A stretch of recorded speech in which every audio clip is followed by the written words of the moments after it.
गाथा नंबर 262 में आचार्य महाराज ने कहा कि बंध अध्यवसांश होता है। जीव मरे या ना मरे, जहाँ पर प्रमाद है,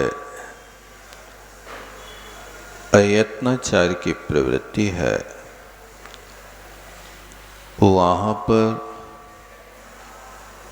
जीव ना भी मरे और बिना यत्नाचार के प्रवृत्ति करते हैं तो नियम से कर्म का बंध होता है। यत्नाचार पूर्वक की गई प्रवृत्ति यदि जीव का विघात भी हो जाए तो उसके लिए बंध नहीं कहा है। यहाँ पर आचार्य महाराज ने ये बंध का संक्षेप कहा। आप कहते हैं आगे आत्मख्याति टीका में पर जीवानाम स्वकर्मोदय दय वैचित्र विषयिणी प्राणव्य प्रोपा कदाचित भवतु कदाचित मा भवतु। पर जीवों के प्राणों का वियोग स्वकर्मोदय वैचित्र वशेन अपने अपने कर्म की उदय की विचित्रता से होता है। देखो, आचार्य महाराज ने इस शब्द डाला कर्म की विचित्रता।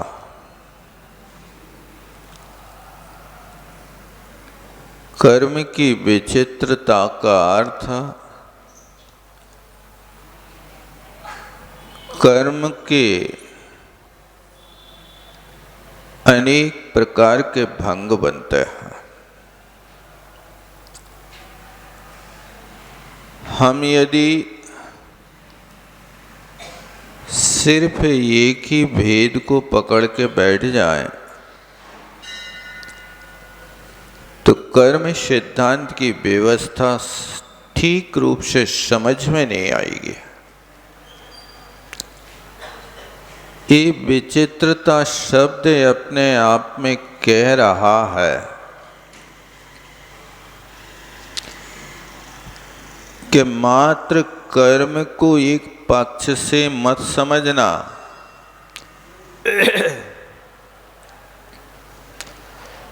वो ऐसा सशक्त निमित्त बन रहा है,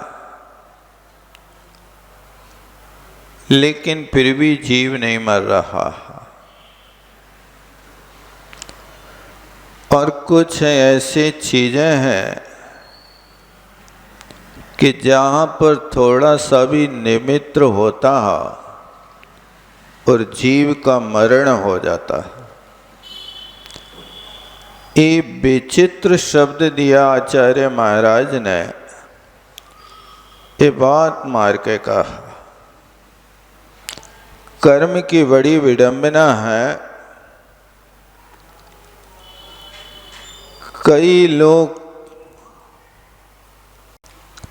काल के गाल में जाने के बाद भी लौट के आ जाता है और कई लोग ऐसे होते हैं कि जिनके द्वारे पर सैकड़ों सैकड़ों अंग रक्षक खड़े हैं, लेकिन उनका कर्म ऐसा होता है कि उन सबके बीच में से ले जाता है। ये विचित्रता कर्म की देखो। पांडव पुराण में एक प्रसंग आया है, कर्म की विचित्रता सूचित होती है। जिस समय पांडव अज्ञातवास कर रहे थे, 12 वर्ष का काल था, बेचारे अपना जीवन इधर उधर व्यतीत कर रहे थे।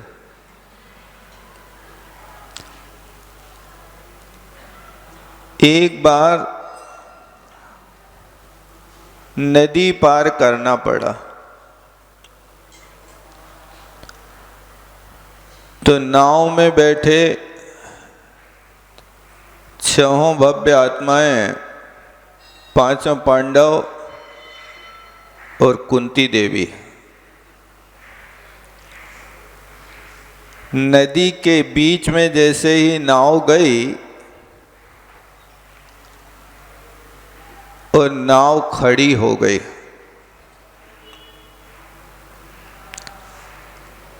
पांडवों ने केवट से पूछा, भाई क्या कारण है, नाव आगे क्यों नहीं बढ़ रही है?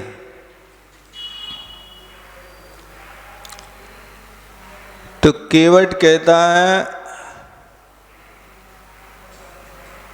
हे कुमारो, आज इस नदी की टुंडी देवी रूठ गई है। अब जब तक इस देवी को बलि नहीं चढ़ाएंगे तब तक ये नाव नहीं छोड़ेंगे।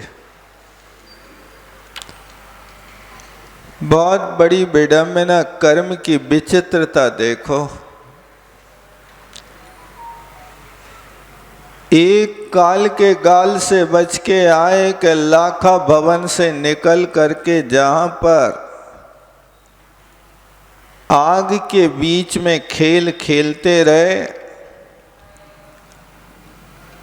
लेकिन कर्म की विचित्रता बड़ी थी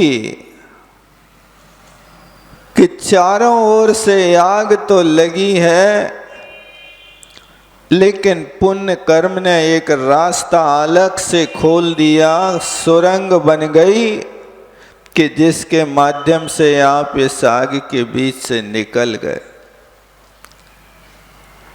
और निकलने लगे तो ये मन में विकल्प आया कि यहां कोई निशानी मिलना चाहिए दुर्योधन को कि पांडवों का काम तमाम हो गया। तो इन कार्यों में भीम की बड़ी बुद्धि चलती थी। तो भीम ने कहा, धर्मराज भैया तुम चिंता नहीं करो, मैं व्यवस्था करता हूं। और भीम शमशान गया और वहां से 6 मुर्दा उठा के लाया और उस लाखा वाहन में भीतर डाल दिया सुरंग के माध्यम से, ताकि कौरवों को ये यकीन हो जाए कि वास्तव में पांडव मर गए, अब इनका कोई अस्तित्व नहीं बचा। क्योंकि पांडवों को जलाने के लिए तो उसने एक खेल खेला था, अब इसको कोई नाम निशान ना मिले। एक क्रिया करके जब वे गए तो दुर्योधन के लिए बड़ा आनंद हुआ 6 लाशों को देख करके कि अब हमारा रास्ता निष्कंटक हो गया, अब हमारे रास्ते में कोई रोड़ा अटकाने वाला नहीं रहा। बड़ी आनंद मनाया, खुशियां मनाई, उसने तो दीपावली मना ली। अब यहाँ बेचारे विपत्ति के मारे जंगल जंगल घूमते घूमते अब एक नदी को पार करने के लिए गए तो बीच में फंस गए। अब टुंडी देवी रूठ गई। टुंडी देवी की इच्छा है कि एक बलि चढ़ाओ। तो सब लोग विचार करते हैं कि किसकी बलि चढ़ाई जाए। अपन पांचों लोग हैं, अब पांचों में से किसकी बलि चढ़ाई जाए। सबको अपने प्राण प्यारे हैं। तो भीम ने प्रस्ताव रखा कि केवट की बलि चढ़ाओ, केवट को नदी में फेंक दो, नाव हम चलाएंगे। लेकिन धर्मराज तो धर्मराज थे, भैया ये बात बड़ा अन्याय होगा कि जो तुम्हारे लिए पार लगा रहा है तुम उसी को झोंक रहे हो। ये नीति ठीक नहीं है। इस निरपराध व्यक्ति को जो अपनी सेवा दे रहा है उसके लिए तो आप नदी में नहीं फेंक सकते। तो भीम कहते हैं नकुल को फेंक दो, सबसे छोटा है ना।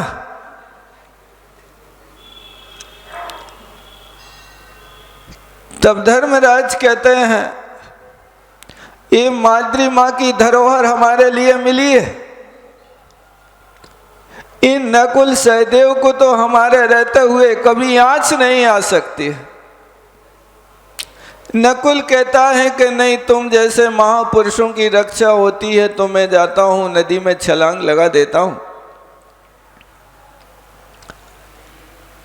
सब लोग परस्पर में विचार कर रहे हैं और भीम मजे लेते जा रहा है।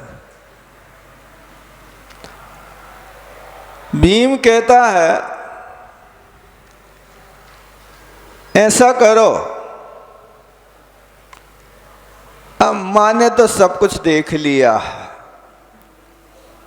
अब क्या बाकी है इनके लिए, इसलिए तुम कुंती की बलि चढ़ा दो।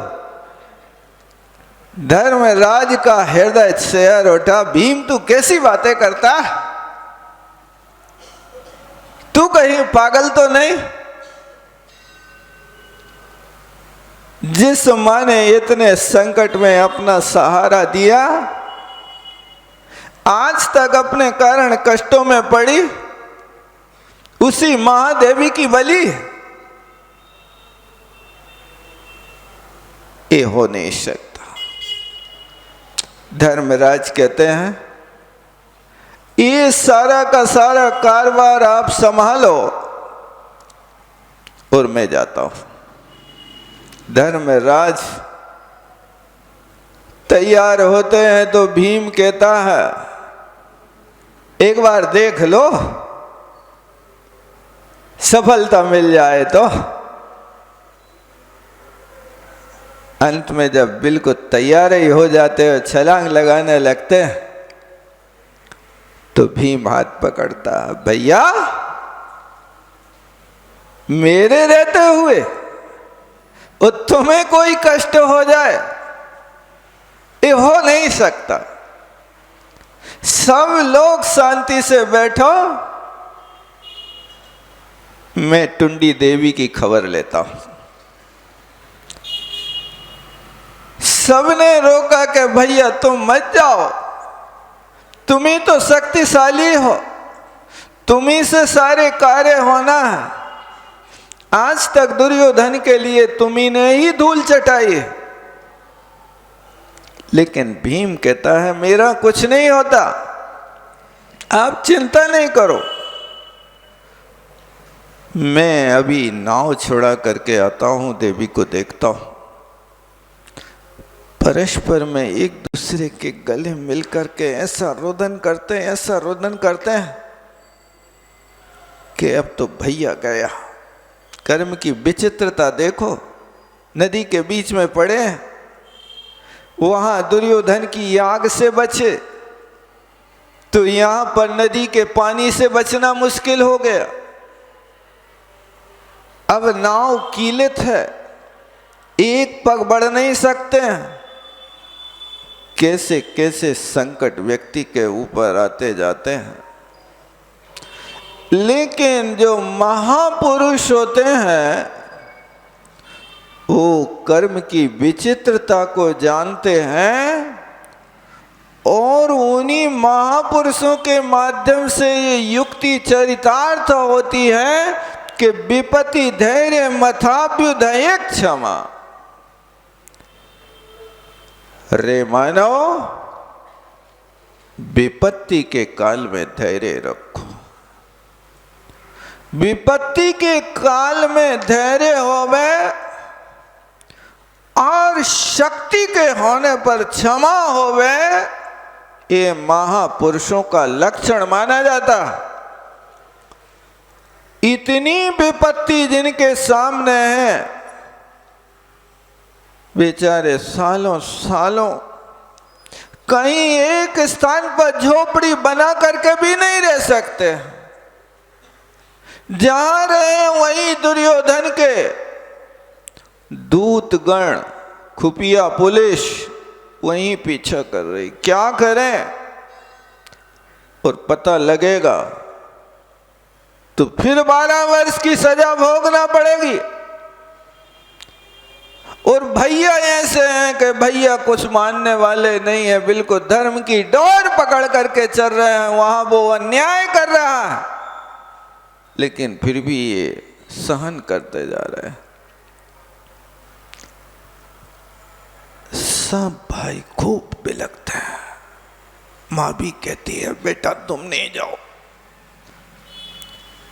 लेकिन भीम तो सबको संभाल करके और महामंत्र का स्मरण करके नदी में छलांग लगाते हैं। और छलांग लगाते ही वो टुंडी देवी एक बहुत विशाल मगर का रूप बना करके आकर के सामने खड़ी होती है और भीम को पूरा का पूरा जीवित निगल जाती है।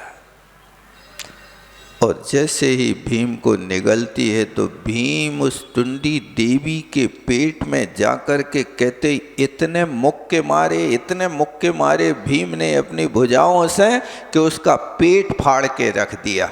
और उसका पेट फाड़ करके बाहर आए और बाहर आकर के फिर उसके मुख में बैठ करके उनने पैरों से और हाथों से उसके मुख को खुतल डाला।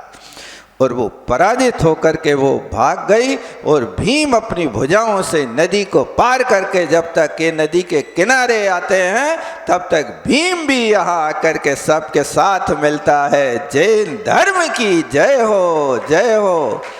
एक कर्म की विचित्रता कि ऐसे ऐसे कर्म भी आते हैं कि जो काल के गाल में समा जाए, लेकिन काल के गाल में जाने के बाद भी वो लोग निकल के आ जाते हैं। भीम जैसे व्यक्ति को आप याद रखना। एक कर्म की विचित्रता इन्हें लिखी है। ईशो कर्मोदय वैचित्र वशेन। ये विचित्रता बड़ी विचित्र है। जो भी कर्म कराए आप कोई आश्चर्य नहीं कर सकते हो। कर्म कैसे कैसे खेल खिला देता है। जिसे अंजना को माँ बाप ने बड़े लाड़ प्यार से पाला, वही अंजना आज विपत्ति के आने पर उसके द्वारे पर खड़ी है। लेकिन बाप नट गया, मैं ऐसी बेटी की शकल नहीं देखना चाहता हूं, द्वारे से हटा दो सामने से। राजा तो दुखियों को दुख का हरता होता है। सारी दुनिया के दुख हर रहा है, प्रजा का पालन कर रहा है। लेकिन सगी बिटिया द्वारे पर खड़ी छाया की भीख मांग रही है, शरण खोज रही है, आंसू बहा रही है।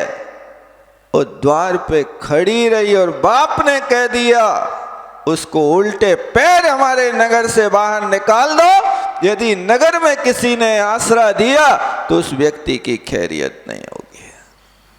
एक कर्म की विचित्रता देखो, एक कर्म की विचित्रता को आप जिस दिन समझेंगे उस दिन आप किसी को दोष नहीं देंगे और कभी आपके घर में कोई झगड़ा पैदा नहीं होगा। उस अंजना ने झगड़ा पैदा नहीं किया कि हमारा तो अधिकार है, जब ससुराल वाले नहीं रखेंगे तो पियर वालों का तो अधिकार है कि बिटिया को रखेंगे। नहीं, मेरा कर्तव्य तभी तक था जब तक तुम्हारे हाथ पीले नहीं किए थे। हाथ पीले करने के बाद अब तुम्हारा वो घर है। हमने जिस दिन विदा की थी उसी दिन कहा था बेटी उस घर को स्वर्ग बनाना है, इस घर को कभी भुला ना देना, इसको भूलना नहीं, ये जन्मस्थली है लेकिन उस घर को स्वर्ग बनाना। हमने तो ये कह के भेजा था, तुमने नरक बनाया कैसे? एक कर्तव्य होना चाहिए। बेटियों का भी कर्तव्य है कि अब आप जिस घर में गई हैं, माँ बाप फ्री हुए हैं, आंसू बहाए हैं, तो अपने घर की बात अब उनके लिए मत भेजो, क्योंकि जो भी सुख दुख है तुम्हें यहीं भोगना। कर्म का उदय बड़ा विचित्र होता है। यहां से तुम लड़भिड़ करके जाओगे तो वहां तुम्हारी भाभियां और भैया कौन से झूला झुलाएंगे? अनुभव नहीं है क्या? देख लो, वो भी ताना वाना देख करके तुम्हें इसी भावना के साथ प्रेषित करेंगे कि अब आप अपने घर जाओ, यहां व्यवस्था नहीं बनती है। इसलिए जिसे सहना आ गया उसे रहना आ गया।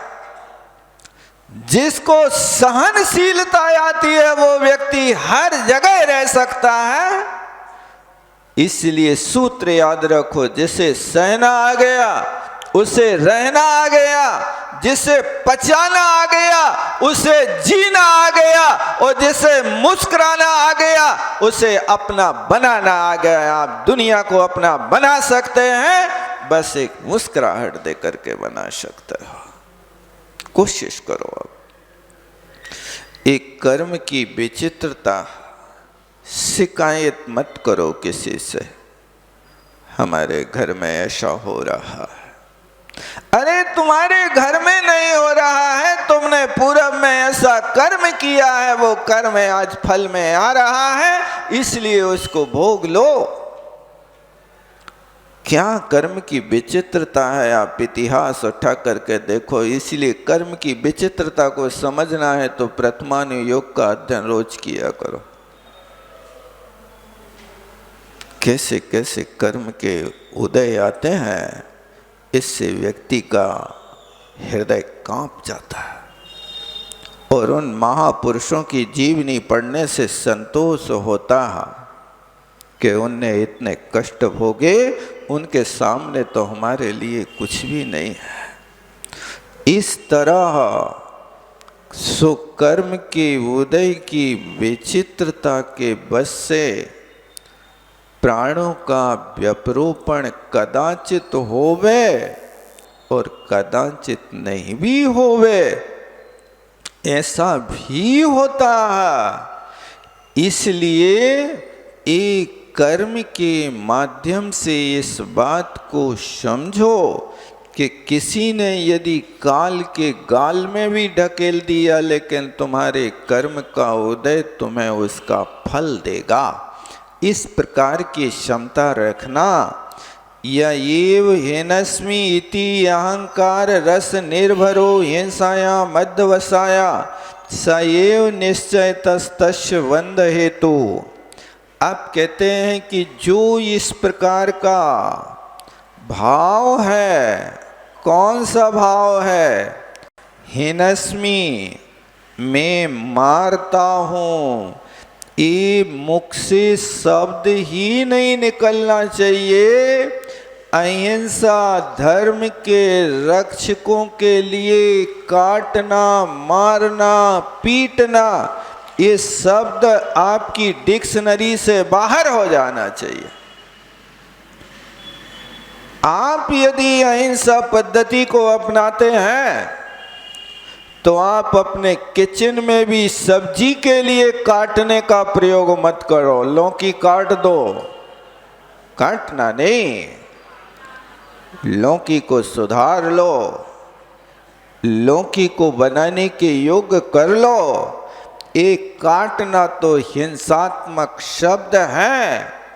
हम इस शब्द का प्रयोग अपने यहाँ नहीं कर सकते हैं, इसलिए हिनस्मी ये शब्द बोलते ही अहंकार रस से भर जाता है। ये अध्यवसाय, खोटा अध्यवसाय है, ये हिंसा का भाव है। किसी के प्रति भी ऐसा शब्द का प्रयोग मत करो। मर जाओ, मारो, ऐसा शब्द कभी बोलना ही नहीं चाहिए। अपने बच्चों को यदि आप सुधारना चाहते हैं तो पीट करके नहीं, अशुभ गाली दे करके नहीं। आप अपनी संतान को सुधारना चाहते हो तो आंखों की भाषा सिखाओ उनको। आपकी आंखें ही उसको बता दें कि आज हमारे पापा नाराज हैं। आपकी चर्या उनको बता दे कि आज हमारा बेटा ये समझ जाए कि पापा नाराज है। आप लोगों ने एक रूल बना लिया कि बिना पिटाई के, बिना गाली के घर चलता नहीं। ये सज्जनों के घर की व्यवस्था नहीं है। सज्जन पुरुष तो इस प्रकार से अपने उस पर सुधारने की कोशिश करते हैं। आचार्य भगवान जैसे महापुरुष इतने बड़े संघ के नायक होकर के भी कभी देखा है आपने कि किसी ने यदि कोई कुछ गड़बड़ कर दिया तो लठिया लेखों उनके पीछे दौड़ रहे, गाली दे रहे? देखा कभी? अरे उनके पास इतना बड़ा हथियार था कि अपराधी सामने जाएगा तो वे आंख नहीं उठाएंगे, हाथ नहीं उठाएंगे, आशीर्वाद नहीं देंगे। और जिस व्यक्ति को आशीर्वाद ना मिले, नजर से नजर ना मिले, उस व्यक्ति को ऐसा लगता था कि जिस कोई व्यक्ति ने उनके लिए बहुत अच्छी तरह से पिटाई की हो, चमड़ी उधेड़ के रख दी हो। ये उपेक्षा ही सबसे बड़ा दंड होता है। इसलिए आप अपने परिवार में हिंसा की पद्धति को छोड़ो और उपेक्षा की पद्धति को अपनाओ।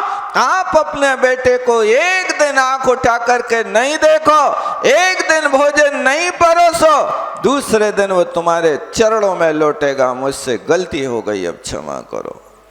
लेकिन तुमने ये पद्धति छोड़ दी और मारना प्रारंभ कर दिया तो वो सोचता है कि चलो कोई बात नहीं, 2-3 चांटा मारोगे तो हमारा एक्यूप्रेशर हो जाएगा। क्या होगा? यही तो होगा, इससे क्या अंतर बढ़ना। ये आपने स्वयं उस वस्तु के लिए इस प्रकार से 2-4 चांटा मार करके निर्भय बना दिया। अब वो तुम्हारी आज्ञा का उल्लंघन करेगा, आज्ञा में नहीं रहेगा।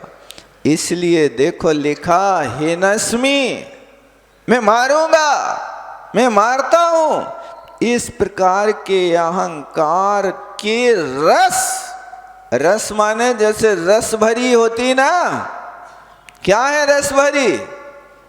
ऊपर नीचे भीतर बाहर चारों ओर से जिसमें रस ही रस टपक रहा, उसका नाम तो रस भरी है। इसी तरह अहंकार का रस ऊपर नीचे भीतर बाहर जहां देखो वहां अहंकार ही अहंकार दिख रहा है। किसका? मैं मार दूंगा, गोली मार दूंगा। हो, भोली का वो निशाना होता है कि गोली का घाव चूक जाता है, लेकिन बोली का घाव नहीं चूकता है।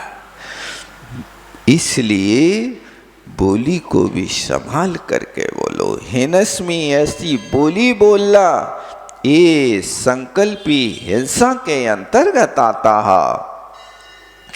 उससे भरा हिंसा का ही अध्यवसाय है। साएव वह हिंसा का अध्यवसाय ही निश्चय तस्य बंध हेतु, निश्चय से निश्चय तस ये हेतु दिया।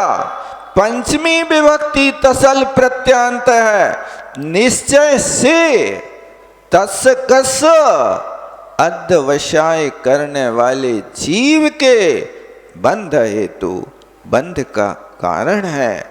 इसलिए कोई भी क्रिया करो बहुत सोच समझ के, काय की चेष्टा करो सोच समझ करके। एक एक पग रखो तो पग संभल संभल करके रखना, क्योंकि ये संभल संभल करके पग रखने वाले लोगों को आप सीख ले सकते हो इनसे कि एक एक पग संभल संभल करके कौन रखता। देखा कभी आप लोगों ने? कौन रखता बताओ, पता है? एक बार लुकमान से किसी ने पूछा कि आप इतने बड़े विद्वान हैं, आपके गुरु कौन हैं? तो लुकमान ने उत्तर दिया, महोदय जी मेरे गुरु तो अंधे हैं। अंधे हैं? कैसी मजाक करते हो, इतने बड़े ज्ञानी होकर के मजाक कर रहे हो? अंधे क्या पढ़ाएंगे तुम्हारे लिए? लुकमान ने कहा, भैया मैंने अंधों से सीखा कि अंधे जब तक आगे की जमीन को नहीं टटोल लेते तब तक अपना कदम आगे नहीं बढ़ाते। देखा कभी आप लोगों ने? उन अंधों को मैंने उसी दिन से गुरु बना लिया और मैंने सीख ले ली कि मैं जब तक लोगों के हृदय को ना टटोल लूं तब तक अपनी जबान नहीं खोलूंगा। इसलिए मैंने अंधों को गुरु बना लिया। क्या ये सीख है? आप भी लेते हो? आप पुस्तकी ज्ञान में तो लगे रहते हो, लेकिन पुस्तकी ज्ञान के साथ जिनने आचरण में ढाला ऐसे विवेकी लोगों का अनुभव नहीं लेते हो आप। इसलिए ज्ञान से बड़ा अनुभव होता है। अनुभव भी लेने की कोशिश करो। लुकमान ने तो पुस्तकी ज्ञान भले ही किसी से किया हो, लेकिन अनुभव का ज्ञान तो उसने अंधों से सीख लिया कि जब तक आगे की जमीन को नहीं टटोल लेंगे तब तक कदम नहीं रखेंगे। ये हमें भी सीख देते हैं कि जब तक व्यक्ति के हृदय को नहीं टटोल लेंगे तब तक अपनी जुबान नहीं खोलेंगे। ये तुम्हारी बहुत बड़ी समझदारी है। कहाँ बोलना, कब बोलना, कैसा बोलना, हर किसी से एक जैसा बोलना, ये भी तो विवेक होना चाहिए ना। इसलिए ये बात हमेशा ध्यान रखो कि काय की चेष्टा हो तो ऐसी चेष्टा हो, एक एक पग संभल करके अंधे की भांति कि वो बहुत समझदारी से चलता है। वचन बोलो तो बोलने के पहले देख लो कि हमारे इस वचन को सामने वाला झेल पाएगा कि नहीं झेल पाएगा। उस वचन को संभल करके बोलो। विपत्ति का मारा व्यक्ति है, लेकिन उस विपत्ति के काल में उसके लिए वैसे शब्द मत पहराओ।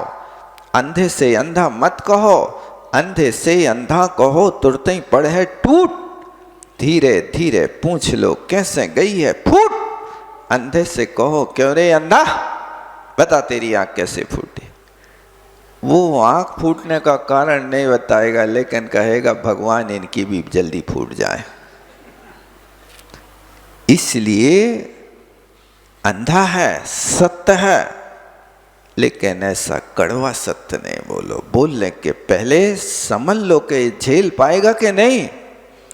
इसी तरह मन है, आप कुछ भी सोचते रहते हैं, मन के लड्डू खाते हैं, लेकिन मैं पूछता हूँ मन के लड्डू खाने से आज तक डकार किस व्यक्ति को आई बता तो दे। कोई को डकार आई है? अब तो बहुत आनंद आ गया, लेकिन तो बताओ मन के लड्डू। और मन के लड्डू तुम चाहे मोती चूर के खाओ, चाहे तिली के खाओ, चाहे और काय के बनते हैं, जो जी में आए खाते रहो। लेकिन मन के लड्डू खाने के बाद एक बार डकार लेकर के देख लो, कभी डकार नहीं आएगी। ये मन के माध्यम से तुम जो दुनिया की बातें सोचते हो, वो पाप फलम केवलम यस्मात्, वो सिर्फ पाप का ही फल है और उससे तुम्हें कोई फल मिलने वाला नहीं है। इसलिए ऐसी चेष्टा करने की कोशिश करो। एक अपने अपने कर्म की विचित्रता आप हमेशा याद रखो। अमृतचंद स्वामी ने ये विचित्रता शब्द डाल करके हमारे लिए संकेत किया कि आप कर्म को एक तरीके से नहीं समझना, हर तरीके से समझने की कोशिश करना। इसलिए लिखते निश्चयेन परभावस्य प्राणव्यप्रोपणस्य परेण कर्तुम अशक्यत्वात्। अब कहते निश्चय से वास्तव में देखा जाए तो प्राणों का घात दूसरे के द्वारा कर्तुम अशक्यत्वात्, ये करना अशक्य है। तुम किसी के प्राणों का घात नहीं कर सकते हो, लेकिन तुमने किसी के प्राणों के घात की बात सोची तो पाप का आश्रय जरूर होगा। वो मरे या ना मरे, लेकिन आपको पाप का आश्रय होगा। इसलिए उस पाप के आश्रय से बचने से आप सबसे अच्छा तरीका है अच्छा सोचें, पॉजिटिव सोचें। हर व्यक्ति के विषय में एक सम्मान की बात सोचें। हर व्यक्ति के साथ सत्कार करने का भाव करें, दुत्कारने की आदत छोड़ें। आज छोटी छोटी सी बातों को लेकर के हम एक दूसरे को दुत्कारते हैं, अंगुली दिखाते हैं। ये करना, ये समय सार के अध्ययन के बाद तो हर व्यक्ति को अपने आप में शांति का अनुभव करना चाहिए। आप शांति चाहते हो? चाहते हो? यदि वास्तव में आप शांति चाहते हो तो आप अपने साथ मित्रता करो। क्या? आप अपने साथ मित्रता करो। आप अपने लिए समय दो और आप समझौता नहीं करो अपने से। यदि किसी से अपराध हुआ तो माफ करो, और अपन से अपराध हुआ तो कभी माफ मत करना। क्या? दूसरे से अपराध हो गया, तत्काल माफ करो, मन से करो माफ, आंखों से देखो साफ, स्वयं करो इंसाफ, और पापों के रहो खिलाफ। ये चीज यदि तुम्हारे अंदर आती है तो तुम बहुत शांति का अनुभव करोगे। देख लो, आप अपने से मित्रता करते हो।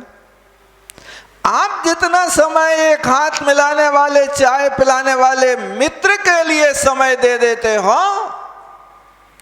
क्या आप अपनी आत्मा के लिए उससे भी आधा समय देते हो? आपका कल्याण आपका वो मित्र करेगा कि आत्मा करेगी? बताओ, कौन करेगा? इसलिए कोशिश करो आप अपने आप से मित्रता रखो। मुझे रुचिकर लगे तो अपनी आत्मा की बात लगे, मैं पूछूं तो आत्मा की बात पूछूं, मैं करूं तो आत्मा की बात करूं, मैं तत्पर रहूं तो आत्मा के विषय में तत्पर रहूं। इसलिए लिखा पूज्य स्वामी ने, तद्ब्रूया तत्परान पृच्छेत तदिच्छेत तत्परो भवेत। क्या होगा इससे? एना विद्यामयम रूपम त्यक्त्वा विद्यामयम व्रजेत। यदि तुम एक काम करोगे तो तुम्हारी अविद्या सारी की सारी समाप्त हो जाएगी और तुम विद्या के सागर बन जाओगे। ये हो जाएगा। इसलिए कोशिश करो आप कि आप अपने से मित्रता करें, आप अपने को समय दें। समय हम दुनिया को लुटा रहे लेकिन अपने लिए समय नहीं देते।